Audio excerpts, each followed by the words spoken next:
and hold on is words of encouragement because we didn't know what they were dealing with when they were out there picking cotton. I mean, we read about it, but I'm sure that's just just a brief a description of what they actually had to go through during the slavery times. So even now, the word "hold on" is very encouraging. Yes. Because right now we're still dealing with racism. We're still dealing with separatism. We're still dealing with communities where we're not getting the necessary things we need to survive in our communities, but yet and still other communities are. Education. Let's not talk about education. That's going to open up a can of worms. But, I wanted to kind of bridge the past with the present. So I figured hold on with a little bit of the spoken word because I know that is a popular format that a lot of our youth are using to express themselves. So God woke me up this morning and I quickly wrote down some things and I was like, okay, I'm just going to go ahead and add it in there. So I wrote it down because, as we get old, we don't remember things, but I had to write it down, and actually I put it in my phone, so I'm going to sing to you, just bear with me. If it don't sound right, don't judge the music, just listen to the words, because the words is where the power is, okay? So I'm getting ready to start. All right. Get it up. So, y'all know I'm nervous. It's almost like singing in the church choir. You get up there, you just start shaking. You got to sing the solo? Oh, God, you know how that go. Okay, so here we go. Hold on, just a little while longer. Hold on, just a little while longer. Hold on, just a little while longer. And everything will be all right. Hold on to hope. Hold on to faith. Holding on in a world that's full of hate. I wait, while we all wait. Looking left, right, left, needing to understand why the courts tend to vindicate the unjust. Black lives matter. Black lives matter. Only in a world that's colorless, yes, we will see that all lives matter. Sing on, just a little while longer. Sing on, just a little while longer. Sing on, just a little while longer. And everything will be all right. Singing for decades, they still don't hear our songs. We march, melanin united while singing a different song.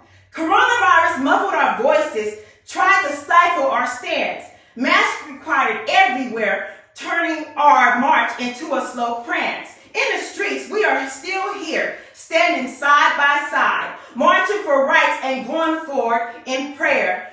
Pray on, just a little while longer. Pray on,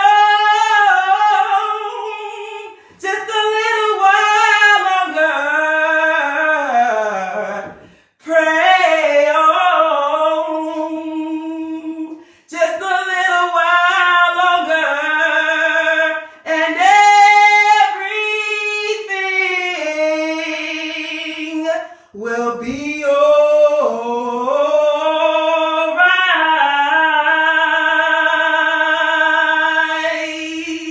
That's it. Well, that's all right. That makes you want to hold on. So we get a comment that says move in because they can only see half of you. Oh, hey!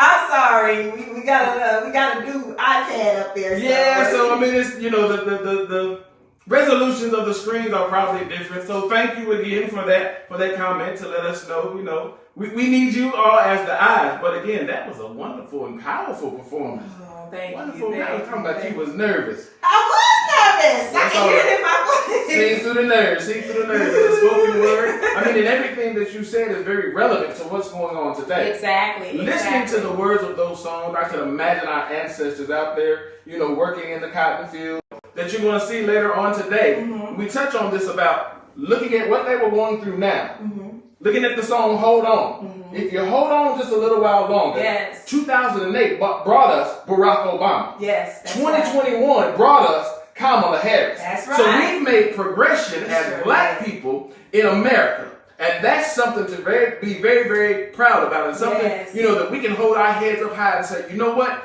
We can accomplish anything if we support one another and put our minds to it. Mm-hmm. So, in this year in Black history, we want to hold on to one another. We want to unify as a people. Right. Because I believe that if we unify as a people, we can continue to move forward. We can have more people in high places, people of color in high places, to do great things, to make change in America. That's right. Because if it's one thing that our people are strong in, it's in change. We've been doing a lot of stuff. We sure have. And just to see where we are, you touched on it earlier before you did your performance, talking about racism still existing. It does. Separatism is still existing. It does. Oppression is still existing. It does. For our people. And it's time for us to come together and understand that we can accomplish more together than we ever would divided. Right. So, we just wanted to come to you guys today. I don't have no performance, how do you go behind that? Your performance is doing what you're doing now, talking. I mean, that's a gift. That's a gift. Stand behind the podium or in the play. Well, you will. Well, that's not even a performance. But I am excited, and again, we know you guys were on Facebook answering some of the questions and looking at the questions. Hold on to those questions. Hold on. Hold on to those answers. Hold on. Because we will be back next week with those answers. And again, later on this week, you'll probably see more and more questions. Mm-hmm. And so the way that we're going to format that is that the questions that get answered the most is what we will address. Right. And the thing of it is if you have something that you want us to discuss on the live, if you have something that you want us or a question that you want answered, send us those questions so that we can address those for you. Please. Again, I do want to put this disclosure out there. Okay. We are not professionals. No, we're not. We don't have any license or certificates, so, we're only speaking on experiences that we've had in our lives, the things that we've experienced and went through and how we overcome, and hopefully it'll help someone else because it's definitely needed. It is needed, and we've been silent for too long. And the only way we can help our families and our communities is if we talk about it. That's right. And that's why we titled it, Let's talk about it. Because there's so much that needs to be addressed. And this platform, like I said yesterday when I posted that post, it's there not only to help you, but to help our ancestors and to help us as well. We're just coming together as a community. And this community consists of many different ethnicities. But we're helping us bridge the gap from now into the future. And the only way we're going to be doing that is if we talk about the issues that are oppressed right now. That's right. And, the thought just came that some of the people that are watching the live, they say you can always go to the church and get the help. Oh, yeah. But some of the time, some of the things that they want to talk about, they're afraid to step foot in a traditional church. Right. Because they feel they're going to be judged. They feel they're going to be looked at. So this is why we have this platform. You don't necessarily have to talk about it on the live. Right. We are definitely here. Again, we're not professionals. But we can be a listening ear. We can help you based on if we've experienced that and tell you how we got over. So even if you need some type of help, you can definitely hit us up, through Messenger or anything like that. Right. And let us know with your questions of what you need help with. We'll definitely do the best that we can to answer those questions. Mm-hmm. And if not, like I always say, if I don't have the answer, I will get you to someone that does. That's right. And then let's talk about our Let's Talk About It platform on YouTube. Sure.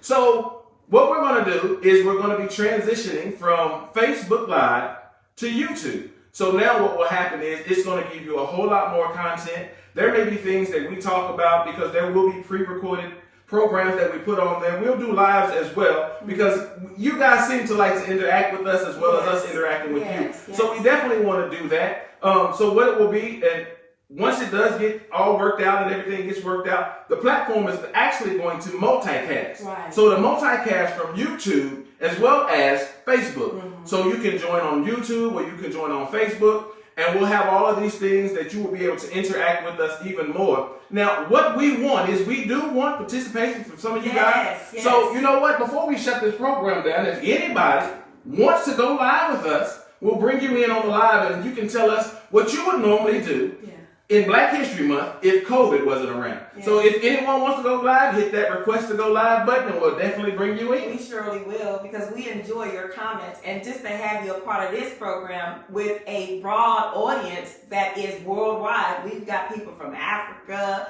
we've got people all across the United States and beyond that are listening to this because, you know, like I said, this is needed. So hey, this is your chance to speak. You know, we want to hear from you, not just typing, but come on and just, you know, chime in. Let us know, hey, you enjoy the show, and maybe there's something that you want us to talk about. We'll talk about that, you know, but not today, because this is in honoring our history. So, but we will bring it up in a conversation for later on down the line, because God is using this platform and He is using it in a mighty way. We're not only just, you know, talking to you all, but we are also sharing our faith, our love for Christ with this platform. So, you know, we want you to chime in, because we know sometimes people don't always have access to see Christ, you know. Right. So this here platform is a platform that we say, hey, we're going to acknowledge God for who He is, and not just for the things that He's done in our lives. We're going to share His love. Yes. We're going to share His wisdom. We're going to share His power. And we're going to share it with you through the Spirit that He has implied and instilled in us. So, hey, if you got anything to say, come on. We'll gladly welcome you. We haven't got any requests, and it's understandable. It's definitely understandable. I know as time goes on and people start getting warmed up, we'll start getting people to go on live. Now, with us being in the COVID era right now with the restrictions, you know, certain people, not that we don't want to be around them, but you want to be safe. Right. But however, there will be times where we'll have special guests that we bring on, and we will have to bring them on via the live application, just for the safety reasons of COVID. And not only safety, they're also tuning in from across the United States. That's correct as well. And we can't fly there. So, you know, I guess coronavirus has, taught us that it's able to connect, even if it's internationally or worldwide. I can connect from here all the way to Los Angeles, California. Hey, y'all, if we needed to. So go ahead. So no, I was just thinking and having a thought and laughing. I said, the thing about live is you're gonna get the bloopers. Yes. There's no edit button for the bloopers. No, it's not. You know, the way that, you know, we're editing the video that we shot, we can't edit the bloopers, but that's just what it is. It's just being real, being raw, and just, you know, speaking on it, talking about what's going on, because everybody needs someone to talk to. And again, you know, like I said, we're not professionals, but we can listen. We can point you in the right direction, or based on our experiences, we can definitely help you. Yes. But one moment in Black history, even though it was probably a month ago. Yeah, it was about a month ago. Okay. But it's history because it's a month ago. It's in the past. It is. But I wanted to speak on how eloquent and how well Amanda Gorman gave that poem at the inauguration. Yeah, she was awesome. That was just awesome. I mean, just to see, I like to call it Black excellence. Because, you know, we are kings and queens. Yes, we come from royalty. Yes, we do. So we have to start taking our rightful positions and our rightful place in the kingdom, which is our kingdom. This is our kingdom. So, you know, when you said something about Black history being a part of American history, well, American history is Black history. That's right. Because there would be no America if it without Black folks. That's right. That's right. That's right. You just got to make it known. So we are American history. We are American. Yes. You know, we are American. We built America. We sure did. We didn't do it. Our ancestors did. Right. But, you know, and it's a part of our heritage. It's a part of our history. It's a part of who we are. So for that to be excluded, that's where we need more people in high positions to change what's written in the school books, to change what's written on YouTube or even on Google and things like that, to include that in the history. So again, and you'll hear me talk about that on the video, just talking about don't always strive to be a professional sports player. Right. Don't always strive to be an R&B artist or a rapper. There is so much more that you can do with your life. There is so much more. Barack Obama has shown you that, and now Kamala Harris has shown you that. Yes, so don't let anyone tell you that you can't do it. Again, know who you are, know your history. If you don't know, start researching, get in the books. I'm gonna tell you like I tell my children all the time. Turn the TV off and pick up a book. Yes. I mean, that's where your history is. Your history is in the book. Because I'm gonna say this: an educated black man and woman is a dangerous black man and woman. Oh yes, they are. So again, we're gonna hate to cut it short, hate to not socialize with you and interact with you guys, but there's still some more things that needs to be put into the show that we recorded, so we want to make sure that we get that done so that we can get that to you by at least 7 p.m. tonight. Yes. So did you have anything else? No, I mean, you pretty much said it all. It looked like there's a comment, so let's read that comment that just came through. I know. We may have to, let's see. Spirit Love says, our history needs to be put out there. We are great people. We just need to share it. And that is correct. Mm-hmm. That is definitely correct. We need to share it. And here's what we need to stop doing. We need to stop turning our people away when they make unwise decisions. God gives us an amount of grace. We need to learn how to extend that grace to others. Right. We need to learn how to pick them up and nurture them and let them know, baby, that's the wrong path that you're going down. Right. And not do it in a way to where it's like we're being strict with them or we're demeaning them, because sometimes they don't know. Mm-mm. They're doing the best that they know how to do because maybe they weren't taught. And we need to stop turning away and looking at, because I always say this, anytime something shows up, like, problems or anything like that, there's a root cause to that problem. There is a root. If you get to the root, you can solve the problem. That's right. What's those other comments? Because I can't see it over here. I think this is coming up slow. People, it's just saying that people are watching. Okay. So the root of the problem, you got to solve that root in order to solve all problems. And that's everything. Even when we're dealing with relationships, all problems, you got to keep in mind. I mean, we're not talking about relationships, but I must say that, my family comes from a different background and his family comes from a different background, and we're coming together to unite and become one. But sometimes there's a problem that will stop that relationship from growing. And a lot of times it deals with the background of the person, the family history, and if you really don't work those out before you get with someone, then the relationship is doomed to fail. That's true. Well, again, when we're talking about the themes that we have during Black History Month, 2021's theme is the Black family. That's right. So it's the Black family unit. So you can't have a family reunion without relationship. So you have to have the relationship. One thought that came to mind to me was government assistance that was placed into the Black community. Oh, yeah. You know why it was placed there. Oh, yeah. Because they felt like, when the Black family is a unit and they are together, they're the strongest force in the community. Mm-hmm. So now if we can separate the family, then we can infiltrate the strength that they have. Right. That's why certain things like Section 8 and this, that, and the other, we've got to get our people off the mindset. Now watch this. Watch how this is supposed to work. We shouldn't be relying on the government for assistance. Mm-hmm. But we've got a lot of work to do because we got to go inside these churches. That's what your church is in the community for. Yeah. Your church should be able to help the families function and provide the basic necessary needs that they need so that they don't have to go to the government. So that they can have a family unit. Section 8 says, I'll give you this assistance, but the man can't be in the house. Right. Well, you know what they say when they say you take away the head, you can destroy the whole family. Right. And that's exactly what they're trying to do. Right. And I was going to say, I remember, I guess reading history books, you see how back in the day, the church was ground zero. Yes. When we were coming out of our oppression and going into some of the rights that we have now, they would always gather in the church to come together, talk about things, strategize, and then go out into the community. We got to get back to where the church is ground zero. Yes. It's not just a fashion show. It's not just a place to come and talk to one another. Of course, we want to fellowship with one another, but we also need to come together and strategize. Why do you think when they went to the White House, they destroyed churches? Yeah. Because they remember what we used to do back in the past. Right. We have gotten away from that. We no longer do that. And I don't know if social media has a reason, if social media is a reason why we don't do that, but we need to come together in our churches. You realize how many minds, when they come together, how powerful we can be.